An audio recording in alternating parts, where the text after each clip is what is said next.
Intelligence is divided into 5 levels.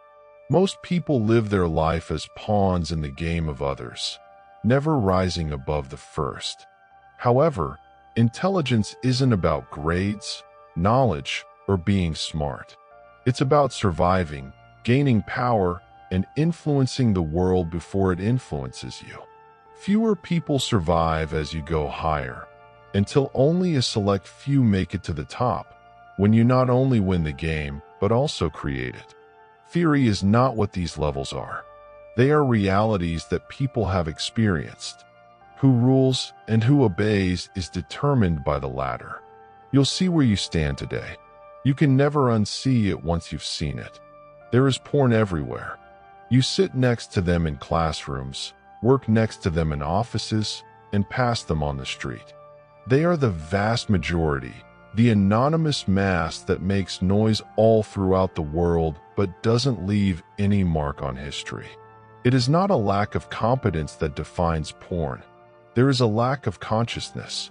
They lead reactive lives, bound by fear-driven routines and influenced by outward appearances.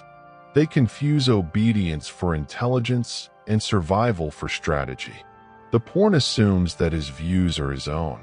However, he received all of his thoughts from other people. Politicians, educators, parents, and the media. He upholds norms he never challenged, obeys rules he never drafted, and protects structures that subtly swallow him. He will offer you borrowed answers if you ask him why he lives the way he does. It's a fact of life, and everyone does it. However, these aren't the causes.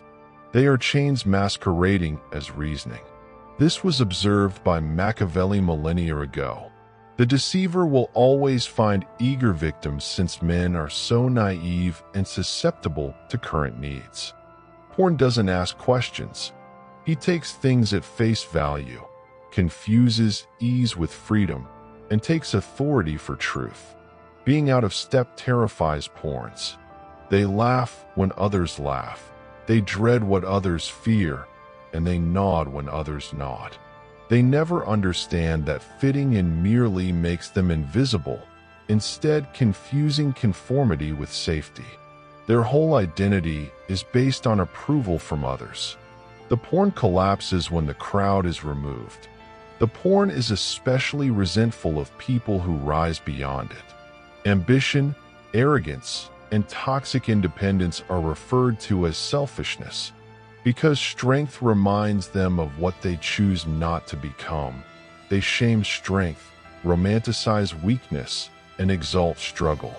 Thus, they adhere to reassuring delusions, philosophies that exalt pacifism, ideologies that penalize assent, and religions that encourage submission. Their resignation is referred to as morality. Morality without authority, however, is merely theatrical. The biggest fear of pornography is accountability. He would have to take action if he acknowledged that he is not helpless. And because he has spent his entire life waiting for someone else to take the lead, action scares him. Porns are interchangeable because of this. They labor, eat, comply, and when they falter, someone else quietly takes over. There are no monuments honoring them. They leave no legacy. Do not give up if you recognize yourself in this situation. The gap in the wall is awareness itself. Because acknowledging that you are confined is the first step toward ascending. You can break your bonds once you see them, and he transforms into something new when a porn emerges. He transforms into the following form. The parrot's adaptive intelligence. The porn is quieter than the parrot. He has learned to mimic the language of insight without yet understanding its weight, to repeat what sounds wise. Like shiny feathers, he gathers knowledge, thoughts, and quotes, which he then disseminates to amaze others. The parrot appears intelligent to the untrained eye. But pay close attention. All of the words are borrowed. All opinions are secondhand. The parrot quickly becomes accustomed to the crowd. He is aware of which phrases convey intellect, which trends keep him current, and what to say to get favor. Because appearances are simpler to master than results, he feeds on them. Everyone sees what you appear to be, Machiavelli wrote. Few people truly know who you are. When the parrot performs with wisdom, it shines, but when the borrowed feathers are removed, not much is left. Many people become trapped at this level. Being commended for intelligence and admired for knowledge is gratifying. However, parsing wisdom does not equate to producing it. The parrot is not a system designer. He explains them. He doesn't make things up. He says them again. Instead of being generating, his intelligence is reactive. However, this phase represents advancement. The parrot asks questions, learns, and gathers, in contrast to porn. He is inquisitive, restless, and dissatisfied with quiet. He starts to see how shackled he is. However, his mind continues to turn to imitation for protection. Without having to pay for independent thought, he hopes to get the esteem of the intellectual. The parrot's tragedy is that he develops an addiction to acting wise. Rather than being right, he bases his identity on sounding right. He thereby avoids the danger of comparing his theories to reality, as the latter might disprove them. The crowd's cheers are more important than the actual results. However, some parrots escape. They yearn for mastery after growing weary of imitation. They start by asking what will make me effective rather than what would make me seem intelligent. Imitation turns into cunning at this point. The fox, the third level of strategic intelligence, arises from that guile. The game's first actual player is the fox. The fox does calculations while the parrot mimics and the porn obeys. Machiavelli himself cautioned, "You have to be a lion to scare wolves and a fox to spot traps." The first part of this equation is mastered by the fox. Maneuvering without hesitation, cunning without conscience. He doesn't only respond to events. He flexes them. He listens for intentions rather than words and sees past outward manifestations. He is shrewd, perceptive, and quick to see opportunities that others miss. The fox is a creature of uncertainty. He makes use of his understanding that people's anxieties and aspirations are a window into who they are. He deals in timing, leverage, and secrets. The fox may appear fortunate to the outer world, but his good fortune is manipulated. He keeps 2 steps ahead of the unwary by reading the room like a map and precisely modifying his moves. The fox thrives on small successes, while the parrot seeks for praise. He doesn't have to be acknowledged as the most intelligent person present. All he has to do is win. Influence, the ability to tug strings without drawing notice, is what makes him happy. He is not constrained by conformity or morals. He prioritizes efficacy over approval and results above appearances. The fox, however, has its limitations. His influence is brittle, and his successes are frequently fleeting. Cunning can trick and influence, but it can't create. The fox may outsmart competitors today, but tomorrow calls for a different tactic or plan. He is stuck in this loop, constantly hunting and constantly afraid of being chased. Exposure paranoia is a part of the fox's existence. His power crumbles the instant his schemes are exposed. Allies change to adversaries. The once impressed cleverness turns into proof against him, and trust is broken.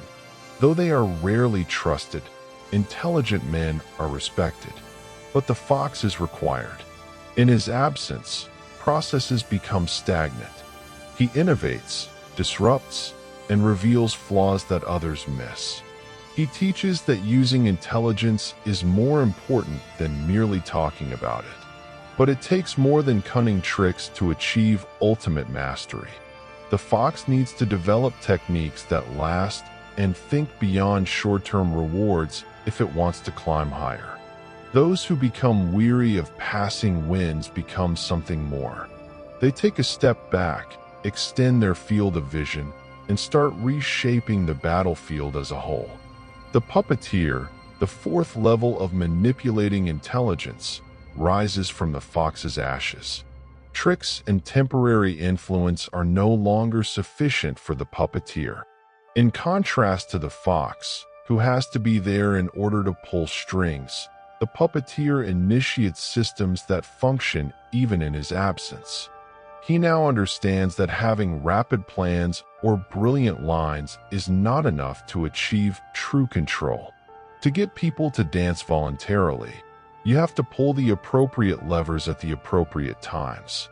The power of the Puppeteer is in his ability to pass off manipulation as free will. Even if every road leads to his desired result, he creates circumstances where people feel free to act as they like. When unity threatens him, he instigates strife. When peace serves his interests, he settles it. He whispers in the ears of leaders. Inconspicuously, his influence permeates the decision-making process. The Puppeteer does not strive for continuous success like the fox does. He is calculating, patient, and prepared to wait months or even years for a plan to come to fruition. A plausible deniability is what he thrives on. There are his fingerprints everywhere and nowhere. He disappears into the shadows whenever questioned, leaving others to defend the results he created. The Puppeteer runs the risk of becoming so engrossed in his masks that he loses himself in them. Every friendship is conditional. Every partnership is transient, and every action is commercial. Because trust is too brittle for a man who can see through every facade, it becomes impossible. He receives loyalty in the same manner as others get trophies, but he gives nothing in return. Nevertheless, because he has gone beyond simple reaction, the Puppeteer indicates a greater level of intelligence. He is more than just a gamer. He manipulates the players. He is skilled at sowing discord, guiding ambition, and crafting tales that manipulate entire populations. His systemic intelligence is not loud. However, this level has a limit. The Puppeteer is still bound to the game he is playing. He continues to operate under a framework that was created by someone else. Despite his genius, he has only managed the actors and not yet constructed the stage. He must completely give up masks and illusions in order to get to the ultimate level. He needs to write the rules himself and quit acting out parts. The Architect, the last and most uncommon type of visionary intellect, is located beyond the Puppeteer.